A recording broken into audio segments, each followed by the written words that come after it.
दोस्तों, ऐसे वक्त में जब सबकी निगाह बिहार चुनाव की ओर लगी हुई है, एक और चुनाव आ गया है जो अपेक्षित नहीं था, जिसको किसी को उम्मीद तक नहीं थी कि चुनाव आ जाएगा। लेकिन 21 अगस्त को मानसून सत्र के पहले दिन अचानक कुछ ऐसा हुआ जो मोदी सरकार में अभी तक कभी नहीं हुआ था। उपराष्ट्रपति जगदीप धनखड़ ने अपने पद से इस्तीफा दे दिया और अब 9 सितंबर को उपराष्ट्रपति पद का चुनाव तय किया गया, जिसमें इंडिया और एनडीए गठबंधन आमने सामने है। एनडीए ने तमिलनाडु से उम्मीदवार देकर डीएमके को घेरने की कोशिश की, तो इंडिया गठबंधन ने आंध्र प्रदेश से उम्मीदवार देकर मोदी सरकार के सबसे बड़े सहयोगी चंद्रबाबू नायडू को धर्म संकट में डाल दिया। कुछ लोग तो यह भी कह रहे हैं कि नायडू राहुल गांधी के संपर्क में राष्ट्रपति का चुनाव का सारा गुणा गणित को समझाने की कोशिश करेंगे। नमस्कार, मैं हूं आपके साथ मोहन कुशवाहा। आप देख रहे हैं एमनानी न्यूज। चलिए दोस्तों, शुरू करते हैं। सबसे पहले बात हालिया खबर की।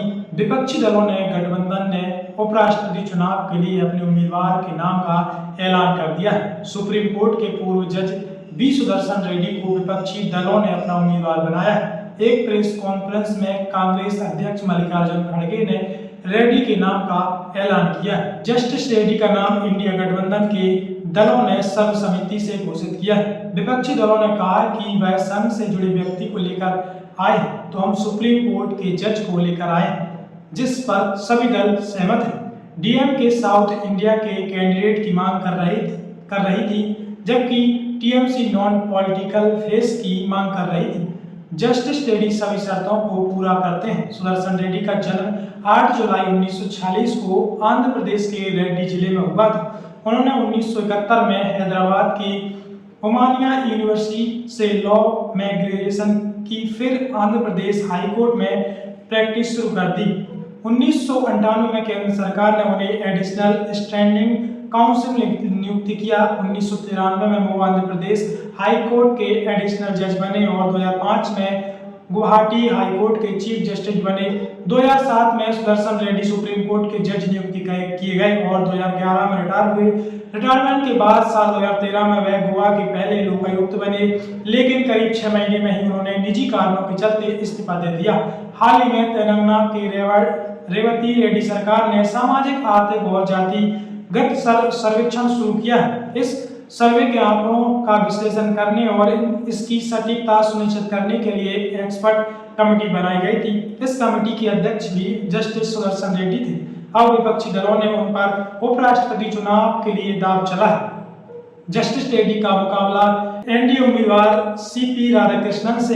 एक नजर सीपी राधाकृष्णन की करियर पर मान लेते हैं। सीपी राधाकृष्णन 20 अक्टूबर 1957 को तमिलनाडु के त्रिपुरा में पैदा हुए। 70 के दशक में राष्ट्रीय स्वयंसेवक संघ से जुड़ गए और सक्रिय राजनीति में आए। शुरुआती जनसंघ से हुई, जो बाद में भाजपा बनी।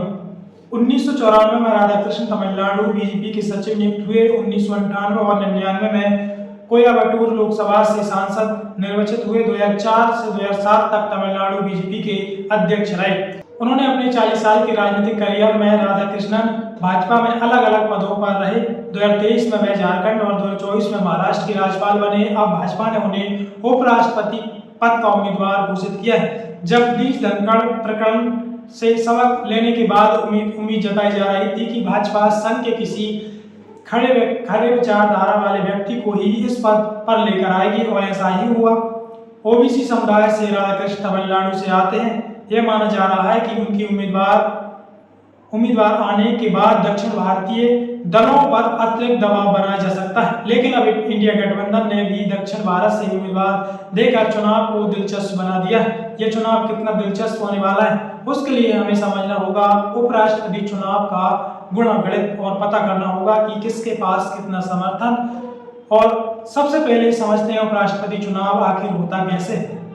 उपराष्ट्रपति चुनाव कराने की जिम्मेदारी चुनाव आयोग की होती है। चुनाव आयोग बाकायदा चुनाव के लिए नोटिफिकेशन जारी करता है। इस चुनाव में वोटर होते हैं राज्यसभा और लोकसभा के सांसद। उपराष्ट्रपति के लिए नामांकन करते समय उम्मीदवार के पास कम से कम 20 सांसद प्रस्तावक के तौर पर और कम से कम 20 सांसद समर्थक के तौर पर होने चाहिए।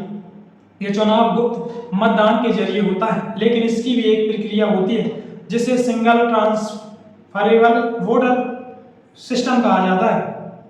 इसमें यह होता है कि वोटर के पास एक से ज़्यादा कैंडिडेट्स को वोट देने का अधिकार होता है। जो सबसे ज़्यादा पसंद हो उसे पहली वरीयता, और जो उससे कम दूसरी वरीयता, और जो उससे भी कम हो वोटर उन्हें तीसरी और चौथी वरीयता दे सकते हैं। जबकि वोटरों की गिनती शुरू होती है तो सबसे पहले एक कोटा निकाला जाता है।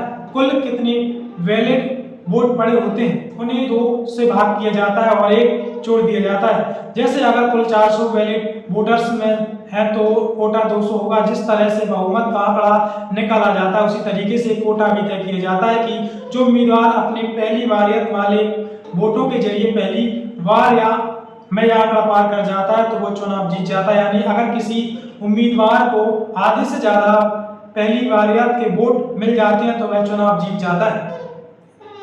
ये हो गई प्रक्रिया। आप देखते हैं पलड़ा किसका कितना भारी है। लोकसभा में सदस्यों की संख्या 543 और राज्यसभा में 245, लेकिन फिलहाल एक लोकसभा और 5 राज्यसभा की सीट खाली है। बाकी बचे सदस्यों को मिलाकर कुल संख्या बनती है 782, यानी 782 वोटर जो मिलकर 9 सितंबर को उपराष्ट्रपति का चुनाव करेंगे। हम सब जानते हैं कि लोकसभा में एनडीए गठबंधन के पास बहुमत है, जहां उनके पास 293 सांसद है। वहीं दूसरी तरफ विपक्षी दलों के इंडिया गठबंधन के पास 234 सांसदों का समर्थन है। निर्दलीय और छोटे दलों के करीब 15 सांसद ऐसे हैं जो दोनों ही संगठनों का हिस्सा नहीं है। ये सांसद अपनी सुविधा अनुसार एनडीए और इंडिया उम्मीदवार का समर्थन कर सकते हैं। हालांकि इसका बहुत ज्यादा असर नहीं पड़ेगा, इसकी संभावना कमी है, क्योंकि लोकसभा में एनडीए गठबंधन के पास स्पष्ट बहुमत है। अब राज्यसभा का हाल भी देख लेते हैं। राज्यसभा के कुल 240 में से करीब 130 सांसद एनडीए के पास हैं, जिसमें से बीजेपी के 102, जेडीयू के 4, एनआईडीएम के 5, एनसीपी के 3 सांसद, टीडी के 2, आरआईडी, जेडीयू, एनपीसी, एलजेपी और शिवसेना को मिलाकर एक सांसद, बीजेडी और जगनमोहन रेड्डी की वाईएसआर कांग्रेस के 7 सांसद भी हैं जो एनडीए उम्मीदवार को अपना समर्थन दे सकते हैं। और एनडीए उम्मीदवार के समर्थन में वोटर्सों की संख्या 140 के पार जा सकती है। वहीं दूसरी तरफ इंडिया गठबंधन के पास राज्यसभा में करीब 100 सांसदों का समर्थन है, जिसमें से कांग्रेस के 27, टीएमसी के 13, डीएमके के 10, आम आदमी पार्टी के 9 सांसद, आरजेडी के 5 सांसद, सीपीएम और समाजवादी पार्टी के 4 सांसद और अन्य सांसद शामिल हैं। यानी आंकड़ा पूरी तरीके से एनडीए उम्मीदवार के पक्ष में है। राज्यसभा में भी एनडीए के पास अच्छी खासी बढ़त। कुल मिलाकर देखा जाए तो एनडीए के पास करीब 423 से ज्यादा विधायकों का समर्थन है, जबकि इंडिया गठबंधन के पास दोनों सदनों में सांसद मिला ले तो 334 के आसपास सांसदों का ही समर्थन है। लेकिन यह राजनीति है, जब तक परिणाम न आ जाए कुछ भी तय नहीं माना जा सकता। और क्रॉस वोटिंग होती है तो उपराष्ट्रपति के नतीजों में बड़ा उलटफेर हो सकता है। इस पर आपकी क्या राय है? कमेंट कर हमें जरूर बताएं।